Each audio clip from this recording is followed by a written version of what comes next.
को और बाजारों में सतर्कता की अधिक आवश्यकता है, जिसके लिए वे सतत प्रयासरत हैं।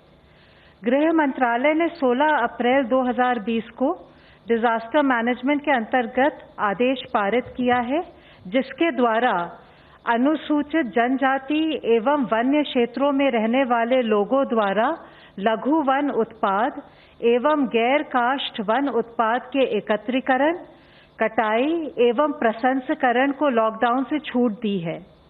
इसके अलावा बांस, नारियल, सुपारी, कोको एवं मसालों की खेती, कटाई, प्रसंस्करण, पैकेजिंग, बिक्री एवं विपणन को भी लॉकडाउन से छूट प्रदान की है।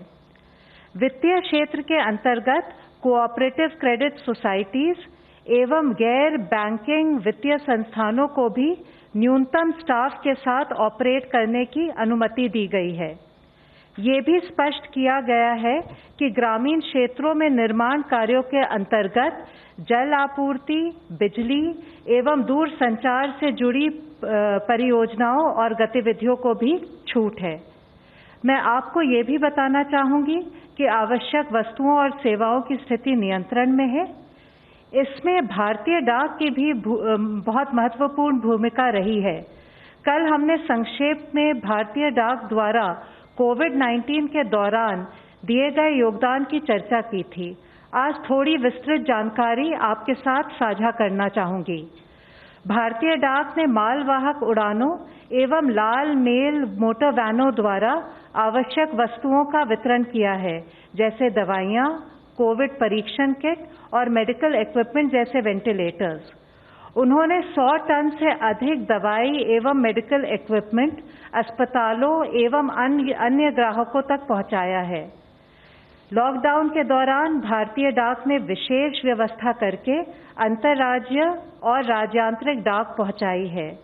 डाक विभाग प्रयासरत है कि लोगों को उनकी पेंशन राशियों का भुगतान तथा सरकार के अन्य सामाजिक लाभ उनके द्वार तक पहुंचाएं। आधार आधारित भुगतान प्रणाली का प्रयोग करते हुए लगभग 2 लाख डाकिये और ग्रामीण डाक सेवक किसी भी बैंक से संबंधित राशि का भुगतान इंडिया पोस्ट पेमेंट बैंक्स के माध्यम से ग्राहकों को उनके द्वार पर सुनिश्चित करा रहे हैं। इस प्रकार सैकड़ों करोड़ रुपए की राशि सामाजिक सुरक्षा पेंशन तथा प्रत्यक्ष लाभांतरण के रूप में विधवाओं, वरिष्ठ नागरिकों और दिव्यांगजन लाभार्थियों को उनके द्वार तक मुहैया कराई गई है। भारतीय डाक ने जिला प्रशासन एवं गैर सरकारी संस्थाओं के साथ भी मिलकर खाद्य पदार्थ और राशन का वितरण किया है। देश के विभिन्न भागों में मोबाइल पोस्ट ऑफिस कार्य कर रहे हैं, जो आधारभूत डाक और वित्तीय सेवा प्रदान कर रहे हैं। इन सेवाओं द्वारा लॉकडाउन पीरियड में हमारा उद्देश्य है कि लोगों को राहत मिले। धन्यवाद। स्वास्थ्य मंत्रालय की तरफ से अब तक 1749 पीपल क्योर हो चुके हैं और उस तरीके से अगर देखें तो 13.06% पीपल वो रिकवर हुए हैं। कल तक की अगर कंफर्म संख्या देखें तो 13,387 कंफर्म केसेज आए हैं। लास्ट 1 डे के अंदर 1007 केस रिपोर्ट हुए हैं। लास्ट 24 आवर्स में 23 नई डेथ्स भी रिपोर्ट हुई हैं। हम अब तक की अगर स्थिति को देखें तो पाते हैं कि लॉकडाउन से पहले अगर हमारे देश का डबलिंग रेट ऑफ केसेज लगभग 3 दिन था, तो पिछले 7 दिनों को अगर डेटा देखते हैं तो हमारा डबलिंग रेट अब 6.2 डेज है। और मैं आप लोगों की दृष्टि में लाना चाहूँगा कि 19 स्टेट्स ऐसे हैं, 19 स्टेट्स और यूनियन टेरिटरीज ऐसे हैं जहाँ पर कि डबलिंग रेट देश के एवरेज से भी कम है। और वे स्टेट्स हैं केरला, उत्तराखंड, हरियाणा, लद्दाख, हिमाचल, चंडीगढ़, पौंडीचेरी, बिहार, उड़ीसा, तेलंगाना, तमिलनाडु, आंध्र प्रदेश, दिल्ली, यूपी, कर्नाटका, जम्मू एंड कश्मीर, पंजाब, असम और त्रिपुरा।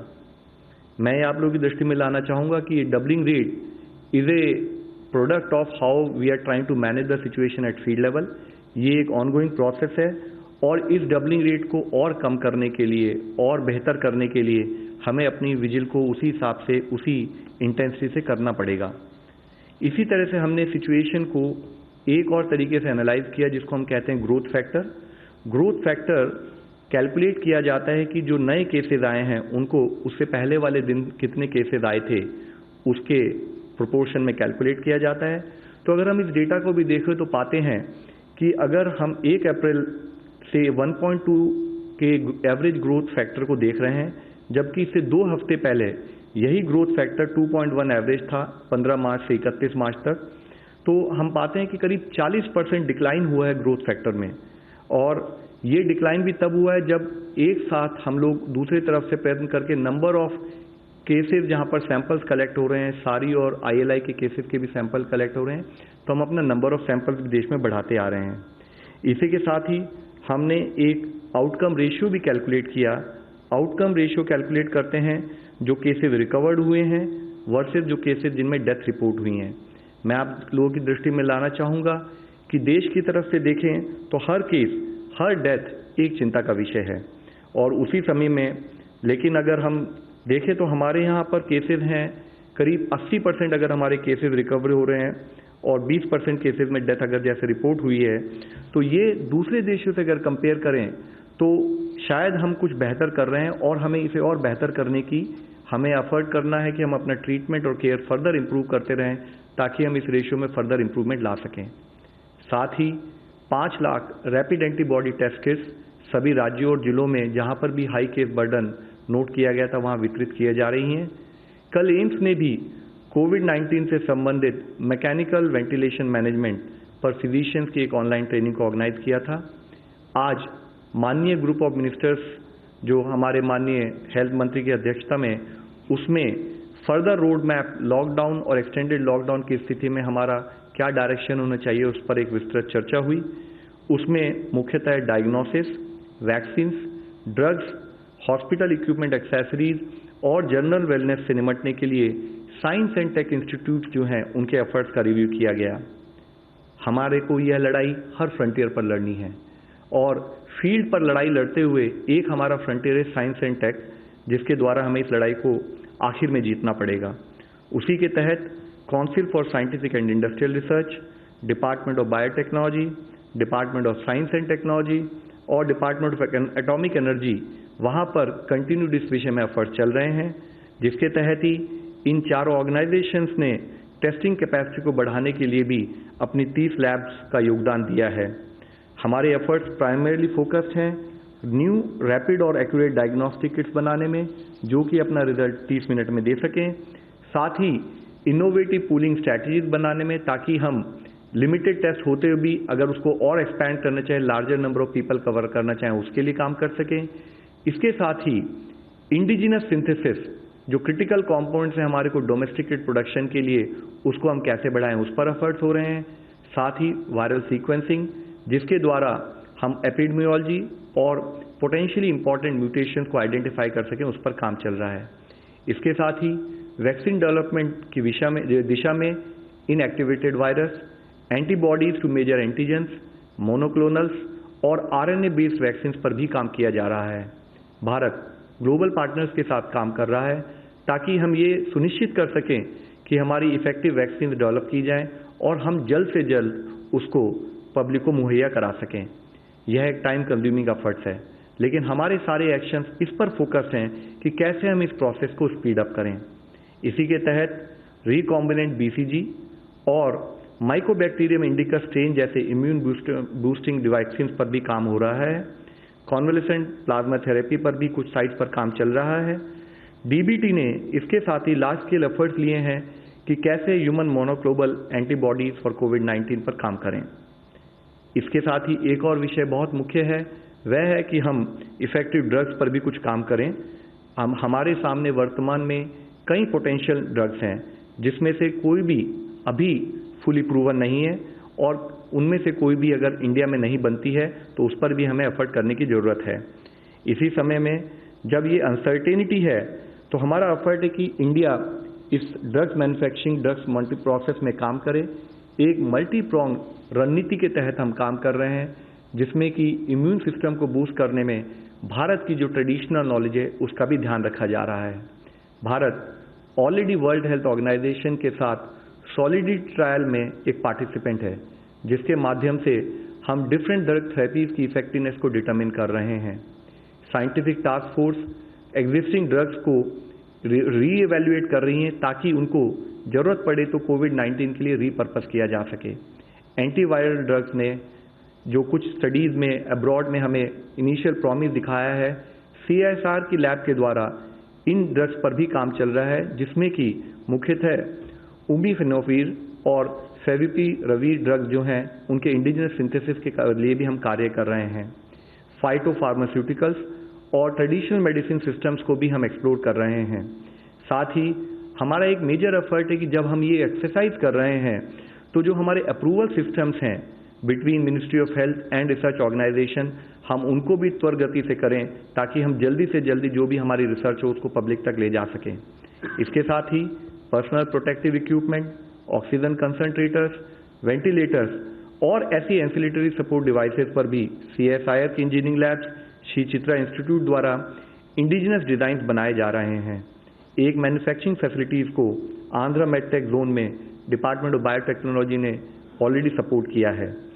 RT-PCR किट्स का इंडिजिनस मैन्युफैक्चरर्स पर काम हो रहा है और हम उस स्थिति में होंगे कि इंडिजिनसली इसमें 10 लाख किट पर मंथ मई में बनाई जा सकें। साथ ही रैपिड एंटीबॉडी डिटेक्शन किट्स पर भी हम काम कर रहे हैं और मई तक हम लोग 10 lakh rapid indigenous kits detection kit बना पाएंगे। वेंटिलेटर मैन्युफैक्चरिंग के लिए भी हमारी कैपेसिटी हमारे साइंटिफिक इंस्टीट्यूट्स में 6000 वेंटिलेटर पर मंथ की कैपेसिटी क्रिएट की गई है। इस तरीके से डायग्नोस्टिक्स हो, थेरेप्यूटिक्स हो या वैक्सीन हो, इसमें नेसेसरी एफर्ट पर वॉर फुटिंग से मॉनिटर किया जा रहा है।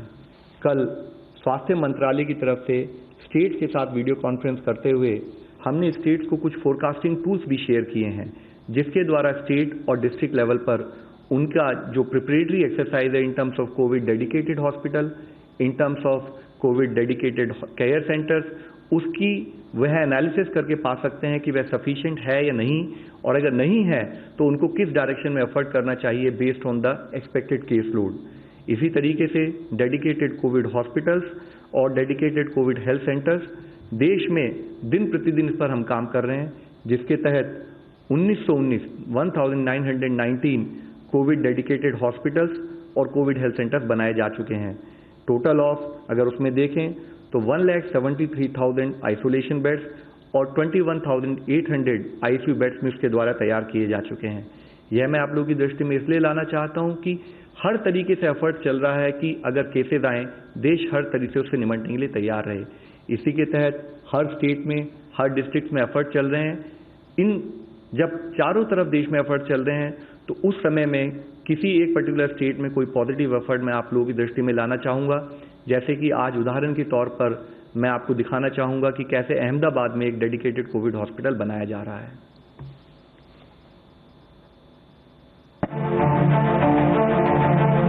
गुजरात के अहमदाबाद का सिविल अस्पताल कोविड-19 की महामारी के बीच अहमदाबाद का ये सिविल अस्पताल कोरोना संक्रमित मरीजों के लिए वरदान साबित हो रहा है। अपनी उन्नत सुविधाएं और तकनीकी विशेषताओं के साथ इसे सिर्फ 5 दिनों में ही कोविड डेडिकेटेड हॉस्पिटल में तब्दील किया गया है। तो सब परिस्थितियों में जो इक्विपमेंट्स है, दवाइयों का जत्था है, रिक्वायरमेंट जो कंज्यूमेबल्स की है, डॉक्टर्स और नर्सिंग स्टाफ और जो हेल्थ केयर वर्कर है, उसके लिए जो प्रोटेक्शन की सुविधा है, जिसमें सिंपल मास्क, N95 मास्क और PPE किट जो होती है, वो सब की सुविधा हमने मुहैया करा के रखी है। 1200 बिस्तरों और 228 वेंटिलेटर बेड की सुविधाओं के साथ हर तरह के कोविड मरीजों को हर संभव सहायता यह अस्पताल उपलब्ध करा रहा है। जब मरीज आएगा तो उनको पहले OPD में स्क्रीनिंग किया जाएगा, फिर उनका टेस्टिंग होगा, उनका एक्सरे सोनोग्राफी, लेबोरेटरी टेस्ट वगैरह हो जाएगा, और जो सस्पेक्टेड केसेस है उनको हम भर्ती कर सकते हैं, और जो सस्पेक्टेड केस नहीं है उनको हम वहीं से दवाई देके घर भेज सकते हैं। अगर कोई मरीज सीरियस कंडीशन में या क्रिटिकल कंडीशन में आता है तो उसके लिए हमने OPD के पास ही एक ट्रायज एरिया बना के रखा है, जिसमें कि वेंटिलेटर और मल्टीपारा मॉनिटर और इन्फ्यूजन पंप वगैरह सब सुविधा हमने तैयार की है। OPD से ICU तक संदिग्ध मरीजों से लेकर गंभीर मरीजों तक हर स्तर पर यहां उपलब्ध चिकित्सा सुविधाएं लोगों को कोविड से लड़ने को लेकर हौसला दे रही हैं। कोविड पॉजिटिव मरीज अगर बच्चा है तो यहां पेडियाट्रिक वार्ड भी उपलब्ध है। अगर कोई बुजुर्ग है या किसी को गुर्दे की समस्या है तो डायलिसिस की सुविधा भी इसी कोविड अस्पताल में मौजूद है। पेशेंट की कंडीशन जैसे कि वो स्टेबल पेशेंट है या क्रिटिकल पेशेंट है उस हिसाब से, और दूसरी बात कि उसको डायबिटीज, हाइपरटेंशन या कोई हाई रिस्क बीमारी जैसे हार्ट की बीमारी या किडनी की बीमारी है, तो उस तरह से उनको अलग प्रकार की सुविधा और ट्रीटमेंट सबकी जरूरत होती है, उसके हिसाब से रखते हैं। समय के साथ जैसे ही नए नए मामले आ रहे हैं, सारे मेडिकल स्टाफ जरूरत के मुताबिक ड्यूटी के बाद अस्पताल में ही रह रहे हैं ताकि वो हर समय अपनी सेवाएं देने के लिए तैयार रहें। जो स्टाफ काम करेगा डॉक्टर से लेके हाउसकीपिंग तक, वो 8 घंटे की ड्यूटी करेगा, फिर 16 घंटे वो आराम करेगा।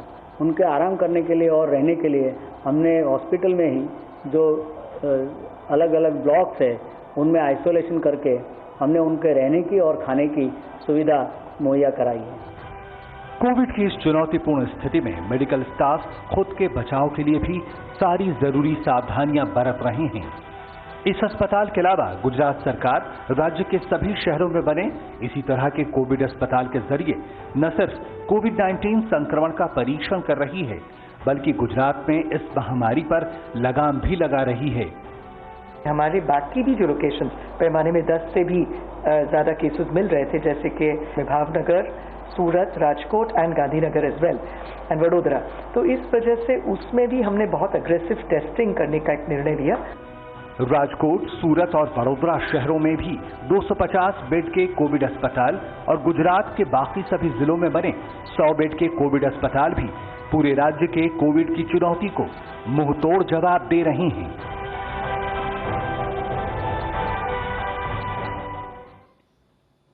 आज जरूरत है कि हम अपना फोकस कंटेनमेंट स्ट्रैटेजीज पर फील्ड में बनाएं, साथ ही सोशल डिस्टेंसिंग को एक बिहेवियरल प्रोसेस के रूप में अपनी लाइफ में इन्वॉल्व करें। हम फोकस करें रेस्पिरेटरी एटिकेट्स पर, हैंड हाइजीन पर, एनवायरमेंटल हाइजीन पर। हमें सबको मिलकर किसी भी तरीके से इस बीमारी से लड़ना है, जीतना है। धन्यवाद। Representative from ICMR please. कल तक हमने 3,19,400 पेशेंट्स की टेस्ट की है। कल एक दिन में 28,340 टेस्ट हुए, उनमें के 23,932 जो टेस्ट है वो ICMR नेटवर्क के अभी 183 लैब्स हैं उनमें हुए। 4,408 ये 80 जो प्राइवेट लैब्स है उनमें हुए थे।